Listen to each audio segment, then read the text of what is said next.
Hello everyone, happy morning to all. இன்றைக்கி நம்மளோட சேனலில் ஒரு ஹெல்த்தியான ரெசிபி தான் பார்க்க போகிறோம். இது என்ன அப்படின்னு தானே யோசிக்கிறீங்க. இது ஒன்றும் இல்லைங்க, உளுந்து உருண்டை தான். உளுந்து உருண்டை எப்படி செய்கிறது அப்படின்றது தான் இந்த வீடியோவில் நான் ஷேர் பண்ணிக்க போகிறேன். அதுக்கு முன்னாடி இந்த உளுந்தை வச்சு என்னெல்லாம் செய்வாங்க, நாங்கள் என்னெல்லாம் செய்வோம், இது எதுக்கு அப்படின்றத பற்றி சின்னதாக பார்க்கலாமா. உளுந்தை வச்சு இட்லி, தோசை, அது மட்டும் இல்லாமல் வடை, உளுந்து கஞ்சி, உளுந்து களி, அது மாதிரி நிறைய விதத்தில் செய்வாங்க. நாங்கள் இன்றைக்கி உளுந்து உருண்டை செஞ்சுருக்கோம். இது செய்கிறது ரொம்ப சுலபம். அது மட்டும் இல்லாமல் இது ரொம்ப சத்தான ஒரு உணவு.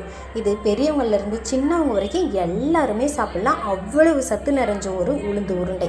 இந்த உளுந்து உருண்டைக்கு தேவையானது என்னென்ன அப்படின்றத நம்ம வீடியோக்குள்ளே போய் பார்க்கலாம் வாங்க. இங்கே பாருங்கள், இப்போ நான் இதுக்கு என்னென்ன பொருள்லாம் தேவையானது எடுத்து வச்சுருக்க பார்த்தீங்கன்னா, மல்லாட்டை 1 கப்பு, வெள்ளை உளுந்து, நாட்டு சர்க்கரை, பொட்டுக்கடலை, கருப்புளுந்து, வெல்லம் பொடிச்சது, நல்லெண்ணெய், நெய். இது மொத்தமும் எப்படி நம்ம சேர்த்துப்போம் அப்படின்னு பார்த்தீங்கன்னா, மல்லாட்டையை நீங்கள் வறுத்து தோல் எடுத்து வச்சுக்கணும். அதே மாதிரி பொட்டுக்கடலையும் நீங்கள் வறுத்து எடுத்து வச்சுக்கணும். நாட்டு சர்க்கரை நீங்கள் வேணும்னா சேர்த்துக்கலாம், அப்படி இல்லைன்னா நீங்கள் வெல்லம் சேர்த்துக்கலாம். நான் வெள்ளை உளுந்து எதுக்காக எடுத்திருக்கேன் அப்படின்னு பார்த்தீங்கன்னா, கருப்புளுந்து வறுபடுச்சா இல்லையா அப்படின்னு தெரியறதுக்காக வெள்ளை உளுந்து கொஞ்சம் அது கூட சேர்த்து வறுத்தோம்னா நம்மளுக்கு அது வறுபட்டது தெரியும். அதுக்காக நான் இது கொஞ்சம் எடுத்திருக்கேன். அதுக்கப்புறம் கடைசியாக நம்ம நெய்யை காய்ச்சி அது கூட சேர்த்துக்கலாம். இந்த கப்பில் இப்போ 1 கப் உளுந்து அப்படின்னா இந்த கப்பில் 3/4 கப் நல்லெண்ணெய் எடுத்து நம்ம சேர்த்து உளுந்து உருண்டை பிடிக்கிறதுக்கு தயார்படுத்தணும்.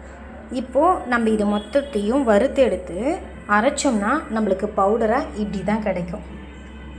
இந்த பவுடர் கூட நம்ம நல்லெண்ணெயை, அதாவது நான் இந்த நல்லெண்ணெய் தான் எடுத்திருக்கேன், இந்த நல்லெண்ணெயை நம்ம நல்லா காய்ச்சி, அது ரொம்ப காய்ச்சக்கூடாது, ஓரளவுக்கு மிதமான சூடில் காய்ச்சி அதில் ஊற்றி வெல்லத்தையும் அது கூட சேர்த்து உருண்டை பிடிச்சோம்னா நம்மளுக்கு இந்த மாதிரி உளுந்து உருண்டை கிடைச்சிடும்.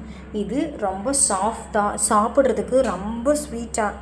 உங்களுக்கு ஸ்வீட் அதிகம் வேண்டாம்னா ஸ்வீட் கம்மி பண்ணிக்கலாம். ஏன்னா இது வெல்லம் தான், ஒன்றும் பெருசாக பிரச்சனை இல்லை. சப்போஸ் உங்களுக்கு வேண்டாம் அப்படின்னு தோணுச்சுன்னா நீங்கள் வெல்லத்தை குறைச்சிக்கலாம். மற்றபடி உளுந்து உருண்டை அவ்வளோ சூப்பராக இருக்கும். இப்போ பார்க்குறதுக்கு கொஞ்சம் எண்ணெய் மாதிரி மினுமினுப்பாக தெரியும். ஆனால் இதுவே நாள் ஆக 2 நாள் 3 நாள் ஆக இது எண்ணெய்லாம் இழுத்துக்கிட்டு ரொம்ப ட்ரை ஆகிடும். சூப்பராக இருக்கும் சாப்பிட்றதுக்கு. நீங்கள் வேணால் ட்ரை பண்ணி பாருங்கள். இங்கே பாருங்கள், உடைச்ச உடனே எப்படி விழுது பாருங்கள்.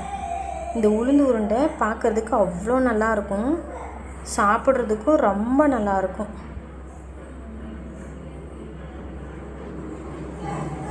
நீங்கள் செஞ்சு சாப்பிட்டு பார்த்துட்டு இதோட டேஸ்ட் எப்படி இருக்குன்றதை எனக்கு